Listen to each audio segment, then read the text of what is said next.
Hello viewers, আসসালামু আলাইকুম। আশা করি সবাই ভালো আছেন।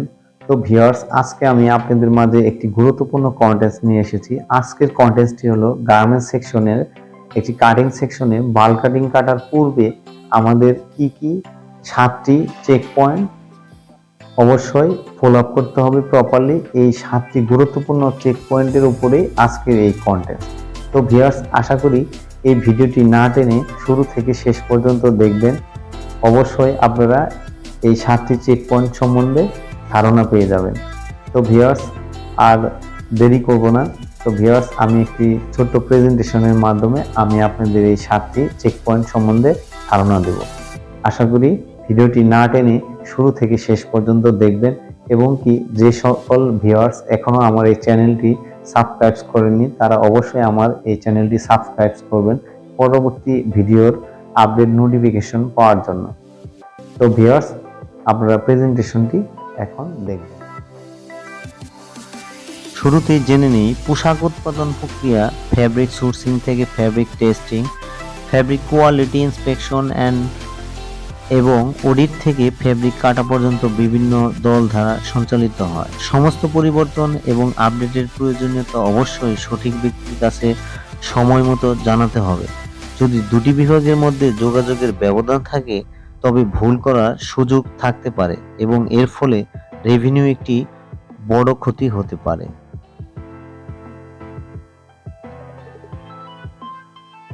উৎপাদনে বিলম্ব এড়াতে এবং গুণমানের সমস্যাগুলিকে বাল্ক কাটা শুরু করার আগে আপনাকে অবশ্যই নিম্নলিখিত 7টি চেক তালিকা দেখতে হবে। আপনি বলতে পারেন কাটা শুরু করার জন্য এগুলি প্রয়োজনীয়। কাটিং বিভাগে বাল্ক কাটিং শুরু করার জন্য 7টি check point. Number 1, bulk fabric approval. Number 2, bulk pattern অনুমোদন অর্থাৎ অ্যাপ্রুভাল।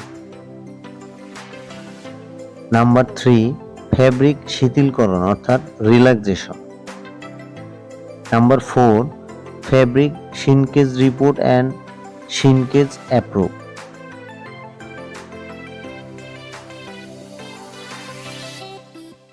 নাম্বার 5, কাটার পরিকল্পনা অর্থাৎ কাট প্ল্যানিং। নাম্বার 6, মার্কার পরিকল্পনা অর্থাৎ মার্কার প্ল্যানিং। নাম্বার 7, ফ্যাব্রিক খরচ অর্থাৎ কনজাম্পশন অ্যাপ্রুভাল।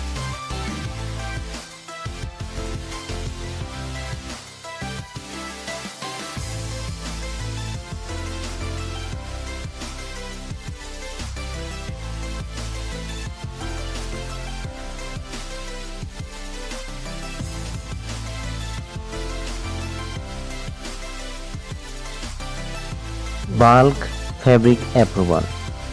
ফ্যাব্রিক ওজন অর্থাৎ জিএসএম এর শেড ব্যান্ড, লট ভেরিয়েশন যদি থাকে এবং অন্যান্য অনেক ফ্যাব্রিক কোয়ালিটি প্যারামিটার ক্ষেত্রে ফ্যাব্রিক মানের অনুমোদন ক্রেতার প্রয়োজনের সাথে মিলিত হতে হবে। ফ্যাব্রিক প্যারামিটার সম্পর্কে আপনার সবকিছু জানার দরকার নেই। নির্দিষ্ট ওয়ার্ডের জন্য আপনি যে ফ্যাব্রিক কাটতে যাচ্ছেন তার লিখিত অনুমোদন প্রয়োজন। এছাড়াও নিশ্চিত করুন যে আপনি কাপড়ের স্টোর থেকে সঠিক ফ্যাব্রিক নিয়েছেন। নাম্বার 2, বাল্ক প্যাটার্ন অনুমোদন। প্যাটার্নের ফিটিং এবং সংশোধন। রপ্তানি আদেশে পোশাকের প্যাটার্নগুলি বিভিন্ন পর্যায়ে পরিবর্তিত এবং সংশোধন করা হয় এবং কখনো কখনো বাল্ক কাটার আগে প্যাটার্নগুলিকে একাধিক সংশোধন এবং পরিবর্তন করা হয়। যদিও আপনি বাল্ক কাটিং এর জন্য সঠিক প্যাটার্ন পাওয়ার যত্ন নেন, তবে প্যাটার্ন তৈরি বিভাগ থেকে ভুল প্যাটার্ন পাওয়ার সম্ভাবনা থাকতে পারে যখন একই শৈলীর জন্য প্যাটার্নের অনেকগুলি সংস্করণ থাকে। তাই আপনাকে অবশ্যই পরীক্ষা করতে হবে যে প্যাটার্নটি বাল্ক কাটিং এর জন্য স্বাক্ষরিত কিনা। যদি কাপড়ের মধ্যে সংকোচনের ভিন্নতা থাকে তাহলে আপনার অবশ্যই সংকোচন অ্যালাউন্স দিয়ে অর্থাৎ শিনকেজ অ্যালাউন্স দিয়ে চিহ্নিত একাধিক প্যাটার্ন থাকতে হবে।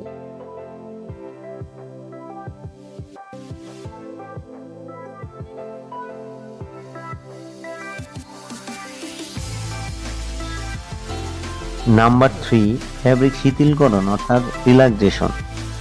প্রয়োজন হলে কাপড়ের লেয়ারিং করার আগে ফ্যাব্রিক রিল্যাক্সেশন করা আবশ্যক। ফ্যাব্রিক মিল থেকে রুল আসে। ফ্যাব্রিক রুলে সাধারণত ফ্যাব্রিক প্রসারিত হয় এবং যদি ফ্যাব্রিকটি রিল্যাক্সেশন না করে কাটা হয়, কাটার পরে পোশাকের উপাদানগুলিতে সংকুচিত হতে পারে, অর্থাৎ সিঙ্কেজ করতে পারে। ফিটিং এবং পরিমাপের সমস্যা এড়াতে কাটিং টেবিলে ফ্যাব্রিক রাখার আগে ফ্যাব্রিক রিল্যাক্সেশন করা সবচেয়ে ভালো উপায়। সম্ভব হলে কাটিং টেবিলে লেয়ারিং করার পর ফ্যাব্রিক রিল্যাক্সেশন করতে পারে। কোন পদ্ধতি অনুসরণ করতে হবে এবং কত ঘন্টা ফ্যাব্রিক রিল্যাক্সেশন করা প্রয়োজন, এগুলোর জন্য বিশেষজ্ঞের পরামর্শ নিন। নাম্বার 4, ফ্যাব্রিক সংকোচন প্রতিবেদন এবং সংকোচনের অনুমোদন, অর্থাৎ fabric shrinkage report and shrinkage approval. Fabric সংকোচন প্রতিবেদন এবং সংকোচন প্রতিবেদনের অনুমোদন অপেক্ষা করবেন না। কাপড়ের উপর অনুমোদন থাকা ফ্যাব্রিক সংকুচিত হওয়ার বিষয়টিও নিশ্চিত করে, কিন্তু অনেক ক্ষেত্রেই বিভিন্ন সংকোচন পাওয়া যায়। আপনাকে বিভিন্ন লটের সংকোচন প্রতিবেদনটি পরীক্ষা করতে হবে এবং সেই অনুযায়ী আপনাকে কাটিং রুলের পরিকল্পনা করতে হবে। ফ্যাব্রিক স্টোর সংকোচনের শতাংশের উপর ভিত্তি করে। নাম্বার 5, পরিকল্পনা কাটা, অর্থাৎ কাট প্ল্যানিং। একটি অর্ডারের জন্য আপনার কাছে বিস্তারিত আকার, সাইজ এবং রং, কালার অনুসারে পরিমাপ বিভাজন থাকতে পারে। আপনি কি জানেন যে কাপড় লেয়ারের সর্বোত্তম উপায় এবং সর্বনিম্ন সংখ্যক লেয়ারিং করে সমস্ত পরিমাণ কাটা? অর্ডার শিটে আকারের সাইজ অনুবাদ এবং রঙের কালার সমন্বয় দেখে আগে থেকেই পরিকল্পনা করুন।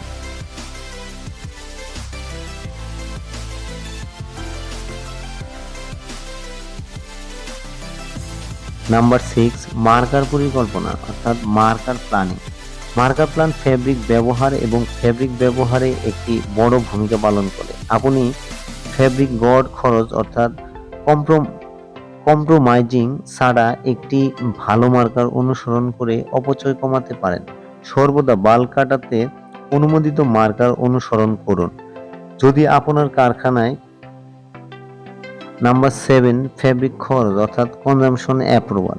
ফ্যাব্রিক খরচ মোট পোশাক খরচের প্রায় 65% খরচ হয়েছে। পোশাকের এফওবি তৈরি করা হয় ফ্যাব্রিক ব্যবহারের উপর ভিত্তি করে।